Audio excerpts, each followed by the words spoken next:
하나님의 뜻을 아는 법 청년 예배. 여러분, 우리는 신앙생활을 하면서 이런 질문을 참 많이 합니다. 하나님의 뜻이 무엇일까? 내가 지금 가는 이 길이 맞는 걸까? 하나님은 왜 조용하실까? 특히 진로 문제, 직장 선택, 연애 결혼 문제, 신앙의 방향 등 인생의 큰 결정을 앞두고 있을 때 더 그렇습니다. 오늘은 창세기 22장의 아브라함 이야기를 통해 하나님의 뜻이 어떻게 드러나는지, 그리고 그 뜻을 어떻게 우리가 발견할 수 있는지 청년의 눈높이에 맞게 나누어 보려고 합니다. 1. 하나님의 뜻의 시작은 부르심에 응답하는 태도다. 창세기 22장 1절은 이렇게 시작합니다. 하나님이 아브라함을 시험하시려고 부르시되 아브라함아, 그가 이르되 내가 여기 있나이다. 하나님은 아브라함을 먼저 부르셨습니다. 그리고 아브라함은 짧지만 강력하게 대답하죠. 내가 여기 있습니다. 여러분, 하나님 뜻을 알고 싶다면 가장 먼저 필요한 태도는 이것입니다. 하나님의 부르심에 언제든 응답할 준비. 말씀하시면 움직일 준비. 요즘 청년들은 스마트폰 알림에는 빠르게 반응합니다. 카톡 뜨면 바로 확인하고 SNS 알림 뜨면 곧바로 열어봅니다. 하지만 하나님께서 주시는 영적인 알림에는 우리가 너무 느릴 때가 있습니다. 하나님의 뜻을 분별하고 싶다면 그분의 음성에 빠르게 반응하는 사람이 되어야 합니다. 2. 순종은 이해가 아닌 믿음의 행동에서 시작된다. 그리고 하나님은 충격적인 명령을 하십니다. 내 사랑하는 독자 이삭을 번제로 드려라. 하나님이 주신 약속의 아들, 늦은 나이에 기적처럼 얻은 그 아들을 바치라고 하십니다. 아브라함은 어떻게 반응하나요? 아브라함이 아침 일찍 일어나. 여기서 놀라운 점은 아브라함이 아무 말도 하지 않았다는 것입니다. 변명도 질문도 계산도 하지 않습니다. 왜요? 아브라함은 하나님을 알고 있었기 때문입니다. 하나님은 무작정 희생을 요구하시는 분이 아니라는 것을 그는 이미 알고 있었습니다. 순종은 이해될 때 하는 게 아닙니다. 순종은 하나님이 누구이신지를 알 때 나옵니다. 여러분이 순종은 억지가 아닌, 두려움이 아닌 하나님이 어떤 분인지 알기 때문에 흘러나오는 것이 되기를 축복합니다. 3. 아브라함의 순종이 진짜였던 이유. 본문은 이렇게 말합니다. 3일 길을 걸어 모리아산에 도착했다. 여러분, 상상해 보세요. 아브라함에게 이 3일은 어떤 시간이었을까요? 무엇을 생각했을까요? 이삭의 얼굴을 볼 때마다 마음이 찢어지는 고통을 느끼지 않았을까요? 정말 이렇게 해야 하나? 흔들리지 않았을까요? 그러나 아브라함은 끝까지 움직입니다. 그의 발걸음이 멈추지 않습니다. 그리고 종들에게 이렇게 말합니다. 내가 아이와 함께 가서 예배하고 우리가 다시 너희에게로 돌아오리라.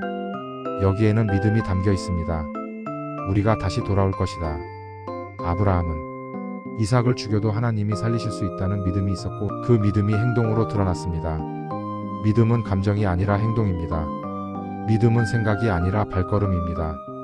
4. 이삭의 순종 믿음의 또 다른 모습. 이삭도 중요한 역할을 합니다. 아브라함이 이삭을 결박할 때 성경은 저항했다고 말하지 않습니다. 이삭의 생애를 보면 다른 족장들처럼 대단한 업적이 많지 않습니다. 그러나 그의 삶을 한 단어로 요약하면 순종입니다. 순종하며 부모를 따랐고, 순종하며 아버지의 믿음을 지지했고, 순종하며 하나님의 인도하심을 따랐습니다. 하나님은 이런 사람을 쓰십니다. 조용하지만 끝까지 순종하는 사람. 5. 순종 후에야 하나님의 뜻이 보인다. 드디어 아브라함이 칼을 들고 이삭을 잡으려 합니다. 그 순간 아브라함아, 아브라함아, 천사가 2번을 부릅니다. 그만큼 급박한 순간이었습니다. 그리고 아브라함이 눈을 들어보니 수장 한 마리가 숲풀에 걸려 있었습니다. 여기서 중요한 포인트. 하나님은 수장을 미리 준비해 놓으셨습니다. 하지만 아브라함이 순종하고 눈을 들어보기 전까지는 보이지 않았습니다. 하나님은 말씀하십니다. 내가 네가 하나님을 경외하는 줄 이제야 아노라. 여러분, 이 장면은 이렇게 정리할 수 있습니다. 하나님의 준비하심은 순종 뒤에 보인다. 하나님의 뜻은 행동하는 사람의 눈에만 열린다. 우리는 종종 하나님 알려주세요, 보여주세요 라고 말합니다. 그러나 하나님은 이렇게 말씀하십니다. 일단 순종해라. 그러면 보게 될 것이다.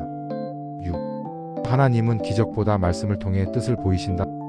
저도 청년 시절에 하나님의 뜻을 알고 싶어서 금식도 해보고 밤새 교회 본당에서 울며 기도한 적이 많았습니다.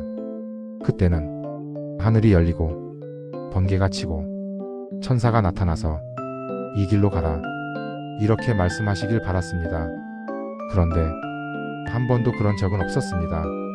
그러나 지금 돌이켜보면 하나님은 상황 속에서, 환경 속에서, 사람들을 통해, 그리고 말씀을 통해 한 단계씩 조용히 인도해 오셨습니다.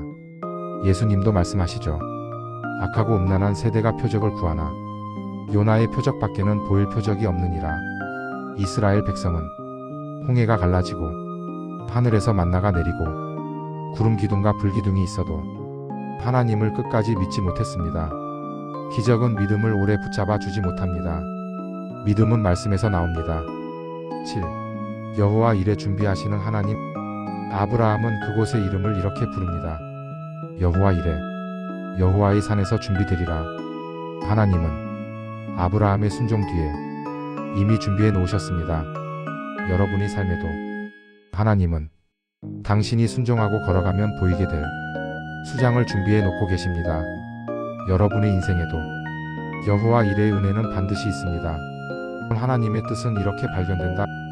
오늘 메시지 전체를 한 문장으로 정리하면 이겁니다.